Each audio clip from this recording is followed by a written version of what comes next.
Now, the only specialist NHS gender clinic in England for children and young people today suspended new referrals for puberty blockers and cross-sex hormones for anyone under the age of 16 after 3 judges ruled that children could not give informed consent to the treatment.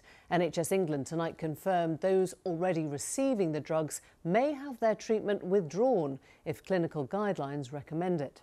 The landmark judgment against the Gender Identity Development Service at the Tavistock and Portman NHS Foundation Trust means that in future treatment with puberty-blocking drugs will only be permitted where a court specifically authorises it.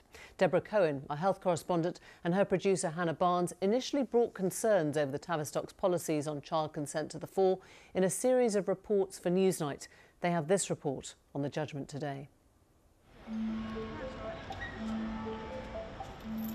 Today, a major decision that will affect the care of thousands of young people questioning their gender identity. The High Court ruled that children under 16 are unlikely to be able to give informed consent to undergo treatment with puberty-blocking drugs. The case was brought by Kira Bell, who'd been prescribed the drugs aged 16, against London's Tavistock and Portman Trust. Over the past 18 months, Newsnight has reported on a series of concerns raised about the Trust's use of puberty blockers. We've also reported on the challenges some clinicians said they had in raising questions about the care some young people received at the Trust's Gender Identity Development Service, England's only NHS service for young people questioning their gender identity. At the heart of today's ruling is the role puberty blockers play in a young person's treatment. The court found there is real uncertainty over the short and long-term consequences of the treatment, with very limited evidence as to its efficacy. This means it is, in our view, properly described as experimental treatment. But what is the purpose of the drugs? The Tavistock and others have long argued that puberty blockers allow a young person time to think about their gender identity without the added distress of going through puberty.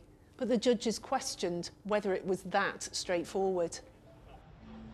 The court also went further, rejecting the Tavistock Trust's argument that the decision to take puberty blockers was entirely separate from the next stage of transitioning, the use of cross-sex hormones, testosterone for girls or oestrogen for boys. The court said, the evidence that we have on this issue clearly shows that practically all children and young people who start puberty blockers progress on to cross-sex hormones. So what does all this mean for informed consent? The available evidence suggests that starting puberty blockers would likely mean a young person would then go on to take cross-sex hormones. Would a child under the age of 16 fully understand the implications of this on their bodies in the long term? In effect, the court said no. It said it was doubtful informed consent was possible for under 16s, and even for those who are 16 or 17, it would be appropriate to involve the court where there is any doubt treatment was in their long-term best interests. There is no age-appropriate way to explain to many of these children what losing their fertility or full sexual function may mean to them in later years. In this ruling, there are no winners. As of today, there will be no new referrals for puberty blockers for under 16s from the Gender Identity Development Service. And tonight, Newsnight has learnt that GIDS will have to review all current cases of children under 16 who are on blockers and get a court order if they wish to continue treatment. But for the thousands of children waiting to be seen by the clinic, it's unclear what help there will be for them.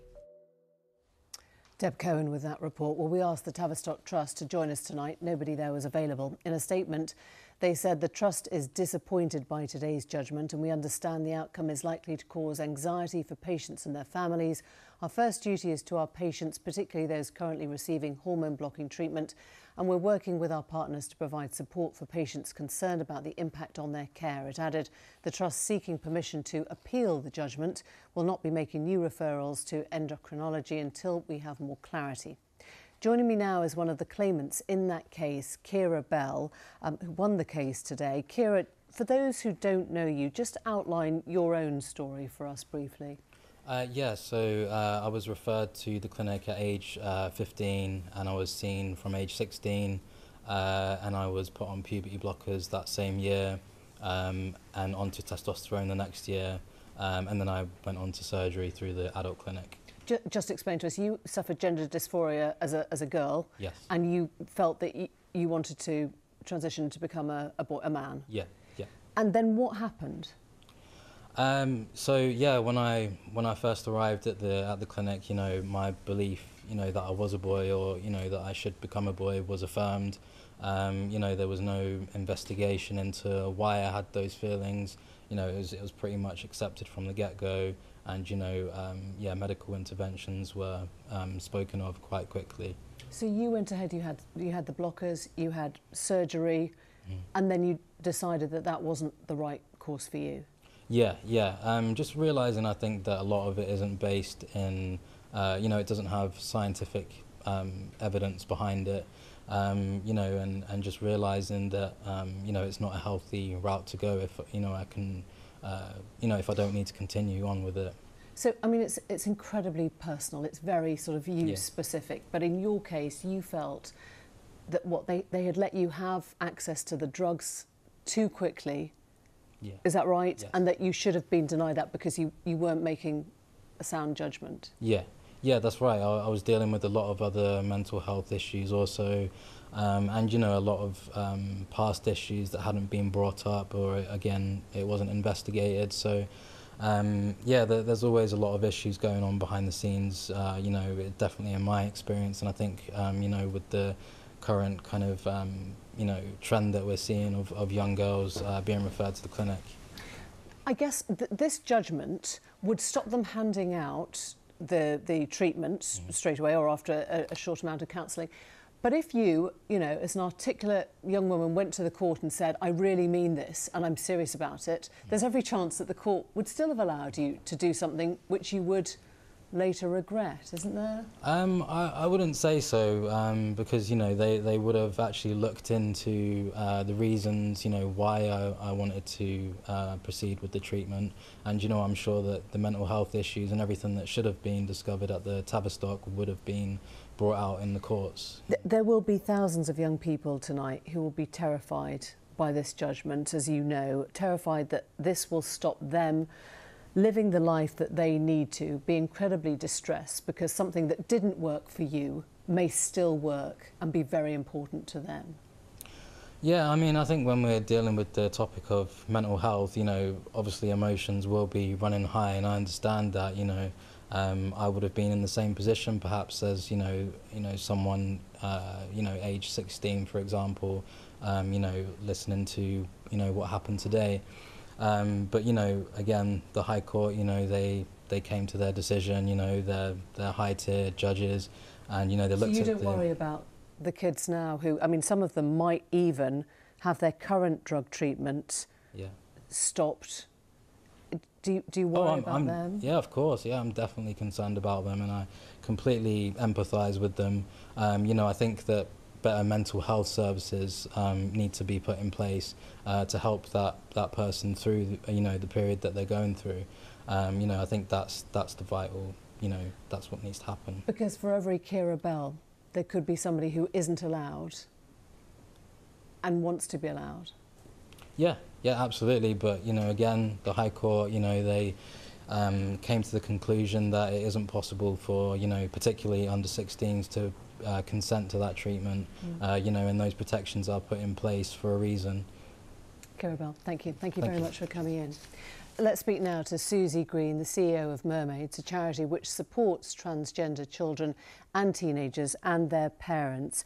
Susie Green, NHS England have said tonight that they welcome the clarity that this judgment brings, and they have amended their service specifications, even including those who are actually on blockers, and they'll be reviewed starting immediately. Your response? I think it's a disaster, quite frankly. I think this is ushering a new era of discrimination against trans people. Nobody else has got this kind of measures in terms of young people and their autonomy over their own bodies. It is only young people who are trans who are being subjected to this. And I can't go into individual instances because obviously that would violate people's privacy, but we've seen today the devastating impact that this judgment is already having and will continue to have over the next few months and years to come our helpline and our forums been swamped by families and young people who are personally impacted, and the inevitable rise in self-harm and suicidality we are seeing is worrying. If you don't mind, let's deal with those separately. This is not, as you'll know, it's not denial. All it does is put it back to the courts to make the final decision. So they're not saying no one can have this treatment. They're just saying we need to get this right. We need an extra level of checking so we don't end up with the kind of regret that you just heard a moment ago from Kira. Yeah, but you've got to appreciate that Kira's experience, although obviously valid, is not representative of the vast majority of people who go through this process. There's less than a 1% regret after transition. Are we saying that it's so much better not to be trans that will sacrifice the happiness of those 99 trans young people who need this treatment? I guess what we're saying is that the court weighed up thousands of pages of evidence. They took those views into account. They heard from young people, 3 GIDS patients who were submitted by the Tavistock. They've done their homework on this and they think more protection and more guidance for young people is used with these highly unusual, innovative drugs that they know very little about. These have been used for over 3 decades. This is not experimental treatment. Not in this specific way to start the transitioning process, which, as you know, it does. No, they have. The Dutch instigated this kind of treatment in the 1980s, late 1980s. This has been used routinely to treat gender dysphoria and to halt puberty for many, many years. This is not experimental, and there are so many studies out there that show how efficient this is, how much it helps young people, how much it helps them to live their lives. This is literally life-saving treatment that is now denied. I'm not sure that you can say it's life-saving, because we know that any suicide is way too many, but there is no strong evidence to support that this is either life-saving or that this increases the risk of suicide. GID's own website says, thankfully, suicide is extremely rare. So to say it is life-saving is dangerous. It's different territory. I don't think so. Not when this is anecdotal. This is what parents are saying to us. This is what families and young people are saying to us, that this is literally something that they desperately needed, that their children desperately needed, that this is something that literally saved their lives. So this is anecdotally from parents. I've been working in this field for like over 21 years because and I've seen literally thousands of families, and I have seen the difference, the positive difference that access to puberty blockers gives to young people, that allows them to get on and live their lives without the torture that is puberty. And having to we know cannot bear is horrendous. And this now is basically going to force potentially thousands of young people to experience that. I think it's different. I wouldn't for a moment contradict your own experience or what you've heard from young people, because as we said a moment ago, this is intensely personal and every single person is different. But what the judges have said is that the evidence base for the treatment is highly uncertain. It's an experimental treatment. And even when I was speaking to the Tavistock a year ago, Elizabeth Van Horn says the evidence is not gold standard. They do not have the evidence to try and draw conclusions about the benefits of this. And surely an extra layer of protection can only be a good thing. Is there any other treatment pathway, whether it is new or established or well-versed, that has ever had to go through a court for a young person to be able to access? I don't think so.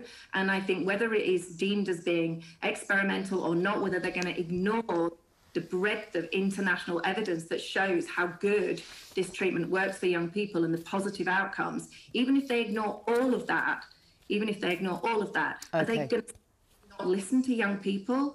Susie Green, thank you very much for joining us. Thank you.